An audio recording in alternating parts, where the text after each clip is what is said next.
The U.S. Army's M2/M3 Bradley fighting vehicles have been deployed to Syria as part of the coalition forces' operations against ISIS and to deter threats in the region. These vehicles play a significant role in ensuring the safety and effectiveness of U.S. and allied forces operating in the area.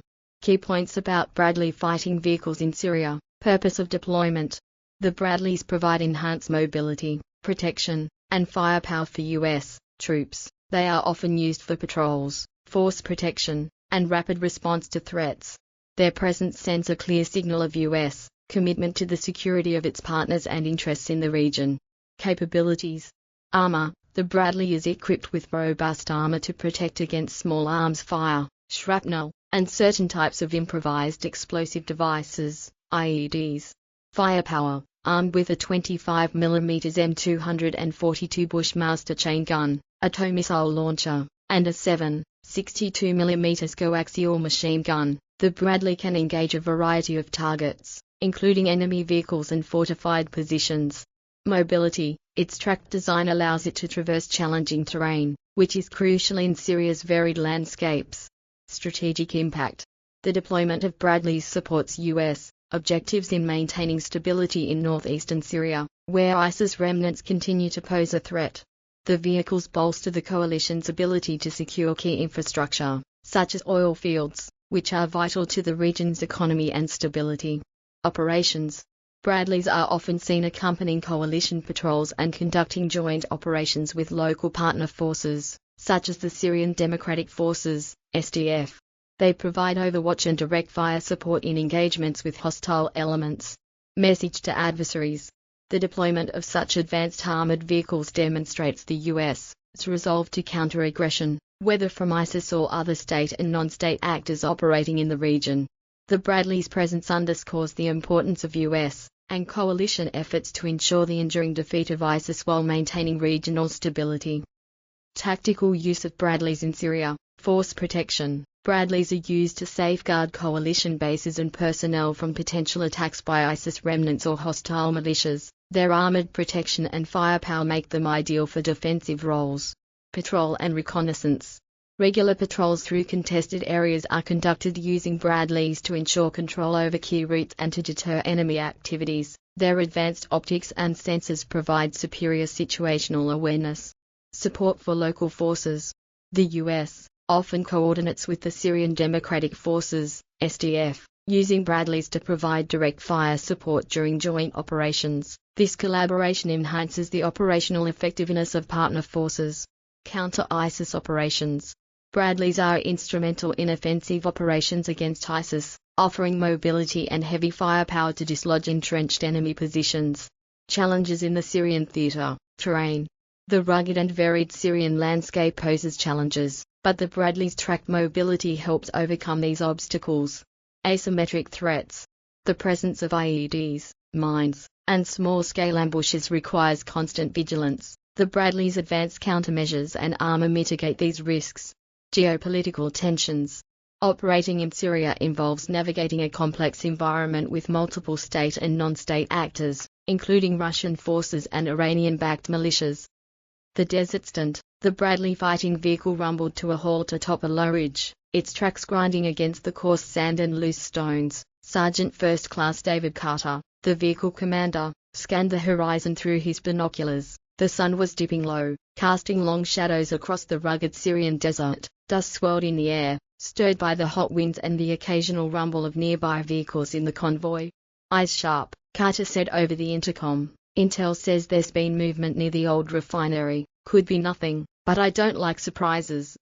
Specialist Maria Torres, the gunner, adjusted her grip on the turret controls. The 25mm Bushmaster chain gun swiveled slightly, following her gaze as she peered through the sight. Copy that, Sergeant. No movement yet, but I'll keep the cannon ready to bark.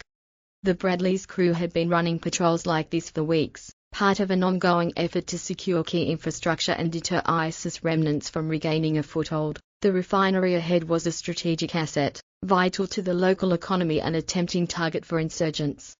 Tension builds. Private First Class Ethan Moore, the driver, broke the silence. Sergeant, got something on the thermal. 10 o'clock, about 500 meters out. Could be a vehicle, but it's faint. Carter's heart rate quickened. He raised his binoculars again and scanned the area. In the fading light, the desert seemed endless, the ridges and outcroppings playing tricks on the eyes. Then he saw it, a glint of metal, just for a moment, before it disappeared behind a rise.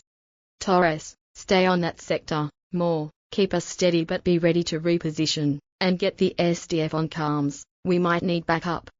The radio crackled as Carter relayed their observations to the Syrian Democratic Forces operating nearby. The SDF had been reliable partners, and their familiarity with the terrain was invaluable. The encounter, minutes felt like hours as the Bradley held its position. The convoy behind them had spread out, forming a defensive perimeter. The silence was broken by a sudden, sharp report, a single rifle shot, distant but unmistakable.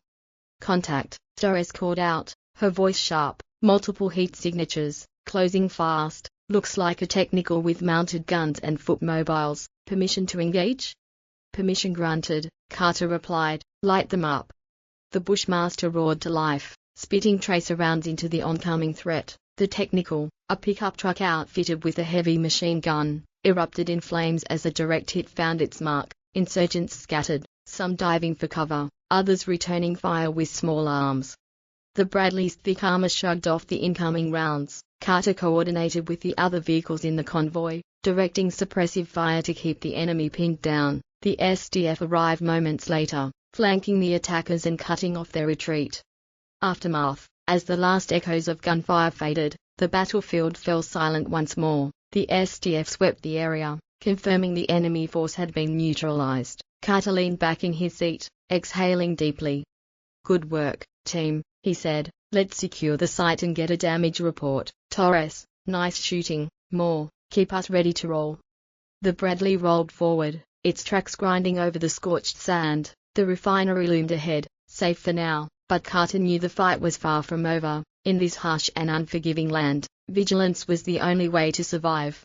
Another day in the desert, Torres muttered, a faint grin on her face. Another day, Carter agreed, his eyes scanning the horizon once more. The push forward, the sun dipped below the horizon, painting the desert in hues of deep orange and purple. The Bradley's engine growled as it moved toward the smoldering wreckage of the technical vehicle. The team's adrenaline was still high, but the air was thick with the smell of burnt metal and oil. Sergeant Carter leaned into the comms. SDF reports the area's clear for now, but we're not out of the woods yet. Torres, keep that cannon ready. More, maintain a slow advance. Let's sweep for stragglers or hidden threats. The soldiers outside the Bradley moved cautiously, their rifles trained on every shadow. Corporal Jenkins, the squad's medic, knelt to check the remains of a discarded insurgent weapon. Looks like standard issue axe, but these magazines are packed with armor-piercing rounds, he said grimly. Someone's been supplying them. Carter nodded, his jaw tightening. The presence of advanced munitions hinted at outside influence, a common thread in Syria's tangled web of conflict. Market, command will want to know. A new threat emerges. The convoy pressed on toward the refinery, its headlights cutting through the encroaching darkness. The Bradley's thermal imaging revealed a ghostly landscape of hit signatures, mostly animals or the occasional patch of warm rock, but something caught Dora's eye. Sergeant, she said, her voice steady but urgent, I've got movement, 500 meters, dead ahead, looks like a group of 5, no, 7, they're moving fast, staying low. Copy, Carter replied. They armed? Can't confirm yet, but their pattern looks tactical. Carter keyed the radio. All units, halt. Infantry, form a defensive line. Torres, keep eyes on those targets. More, pivot us for cover if this goes south. The squad dismounted quickly, taking up positions behind rocks and low ridges. The Bradley's turret tracked the movement ahead, its gun humming softly as it powered up. An unexpected encounter. As the group came closer, Carter raised his binoculars. Something was off. They weren't moving like insurgents. When they came into view, the truth became clear. It was a family. A man, 2 women, and several children were stumbling through the desert, their faces etched with fear and exhaustion. Hold fire, Carter ordered. Looks like civilians. The squad lowered their weapons but remained on alert. The man at the front raised his hands, shouting in Arabic. Jenkins, who spoke enough to get by, step forward. He says they're fleeing from a nearby village. Jenkins translated. ISIS fighters moved in 2 days ago. They're looking for shelter. Carter's mind raced. The convoy wasn't equipped to handle refugees, but leaving them here was a death sentence. He keyed the radio again. HQ, this is Bravo 2. We've got civilians fleeing insurgent activity near the refinery, requesting guidance. Decisions in the desert. The response from HQ was clipped. Bravo 2, secure the civilians and proceed to the refinery. SDF will send transport for evac. Stay mission focused. Roger that, Carter replied. Turning to the squad, he said, Jenkins, get them water and check for injuries. The rest of you, stay sharp. If ISIS is close, we're not sitting ducks. The family huddled near the Bradley, their relief palpable but tinged with fear. The children clung to their mother as Jenkins handed out canteens. Torres kept her eyes on the thermal display, scanning for any sign of pursuit. Sergeant, she said after a tense moment, we've got heat signatures coming in fast. Looks like vehicles, 2, maybe 3, and they're armed. Carter's stomach dropped. All units, defensive positions. Torres, get that cannon hot, we're about to have company. The battle for the refinery. The Bradley's engine roared as more positioned it between the civilians and the incoming threat. Torres adjusted her sights, locking onto the lead vehicle. The convoy formed a tight perimeter, ready to repel the attackers. Here they come, Carter said, gripping the arms. Let's show them what happens when they pick a fight with us. The desert night exploded into chaos as the Bradley unleashed a storm of firepower, the fight for survival just beginning. The clash in the desert. The air crackled with tension as the first enemy vehicle, a pickup truck mounted with a heavy machine gun, sped toward the convoy. The Bradley's turret swiveled, its Bushmaster chain gun spitting rounds with deadly precision. The truck erupted in a cloud of fire and smoke, its engine exploding in a fiery burst. The sound of the gunfire echoed across the desert, but there was no time to savor the victory. Incoming, another vehicle. 12 o'clock, Torres shouted, her voice cutting through the chaos. Carter's eyes snapped to the thermal display. A second technical, this one armed with a rocket launcher, was barreling toward them. Without hesitation, Carter ordered, fire at will. Torres squeezed the trigger, sending a barrage of rounds towards the rocket launcher. The impact hit the vehicle squarely, causing it to veer off course and crash into a rock formation, the rocket launcher erupting in a secondary explosion. The enemy force was down to one vehicle, but Carter knew better than to relax. There were always more. Get us into position for a counterattack, Carter barked, his focus unwavering. Jenkins, stay with the civilians. If they try to flee, we need to secure them. The final push. The third vehicle, a heavily armored truck, rolled in fast, its heavy machine gun spitting rounds at the convoy. The Bradley took the brunt of the fire, its thick armor absorbing the hits. The crew inside was shaken, but the vehicle held firm. Keep it steady, more, Carter yelled as the truck closed in. Torres, you know what to do. Torres's hands flew over the turret controls, her eyes locked on the incoming threat. The Bradley's 25mm Bushmaster gun came to life, its rounds punching through the truck's armor. Sparks flew as the truck's engine sputtered, then died. The vehicle slid to a halt, its machine gun falling silent. But the battle wasn't over. A shout rang out from the rear of the convoy. More movement, they're flanking us from the left. Carter's heart raced as he spun around, his mind calculating the best response. He had to act fast. More, reverse, get us out of here. Torres, cover the left side. The Bradley's engine roared as Moore slammed the throttle, sending the vehicle into a hard reverse. The gunfire intensified as enemy fighters appeared from behind a ridge, taking cover behind boulders and rock formations. Stay on target, Torres shouted as she unleashed a hail of rounds toward the enemy positions. The Bradley's turret swung left, tracking the enemy with deadly precision. The first few shots hit their mark, sending insurgents scattering. A desperate stand. The desert battlefield was chaotic. The Bradley was in the thick of it, surrounded by gunfire and smoke. Carter knew they couldn't stay in one place for long. This was a classic ambush. The enemy had the numbers, but the Bradley had the firepower and the speed.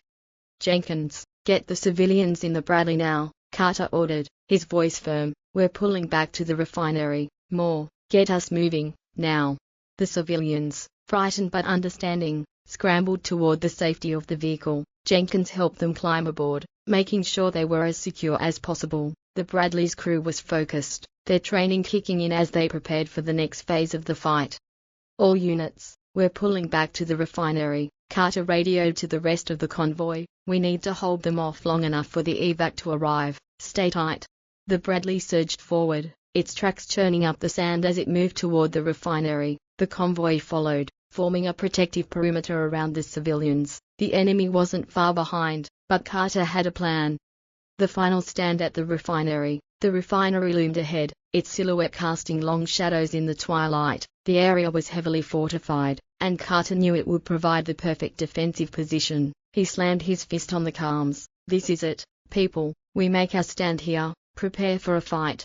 The Bradley came to a halt near a large storage tank, its gun ready to fire. Moore positioned the vehicle for maximum cover, and the rest of the convoy quickly set up defensive positions. The enemy was closing in fast, their vehicles visible on the horizon. "Torres, you've got the left flank. I'll cover the right," Carter said, his voice calm but commanding. "Moore, stay mobile. Don't let them pin us down." The enemy vehicles approached, their engines roaring as they accelerated toward the refinery. This was it, Carter's last chance to stop them from reaching the civilians. He gripped his rifle tighter, his finger resting on the trigger. It was time to make the final stand. The first wave of enemy fighters arrived, and the battle for the refinery began. The Bradley's cannon roared to life, cutting down targets as they approached, but the enemy was relentless. More vehicles appeared, their guns blazing. "Hold the line," Carter shouted, his voice cutting through the noise. "We're not letting them through." The end game. The battle raged for what felt like hours, but slowly, the tide began to turn. The Bradley's superior firepower and armor was starting to take their toll. The enemy vehicles, once numerous, were now burning wrecks scattered across the battlefield. The remaining insurgents were retreating, their morale shattered. As the last of the enemy vehicles disappeared into the desert, Carter allowed himself a brief moment of relief. The refinery was secure, the civilians were safe, and the convoy had held strong. "Good work, everyone," Carter said, his voice hoarse but proud. "We made it through. Let's get the evac rolling and get out of here." The crew of the Bradley, battle-worn but victorious, began to prepare for the next phase, evacuating the civilians and securing the area for future operations. They had won the day, but Carter knew this was just one chapter in an ongoing story of survival and sacrifice in the unforgiving desert.